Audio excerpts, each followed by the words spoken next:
Ever been tagged in something embarrassing, irrelevant, or just plain annoying on Facebook? You're not alone. Tags can clutter your timeline and even impact your privacy. Let's go over how to remove them all.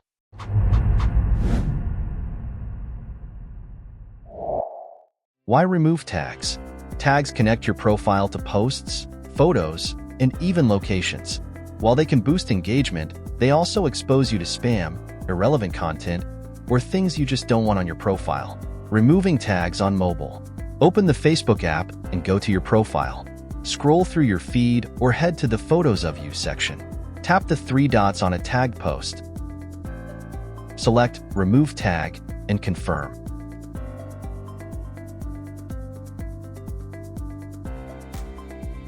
Removing tags in bulk on desktop. If you need to untag yourself from multiple posts at once, go to your activity log on Facebook's desktop version. Use the tags filter to see everything you're tagged in. Check the ones you want gone and hit Remove Tags. Confirm and boom. No more unwanted tags cluttering your timeline.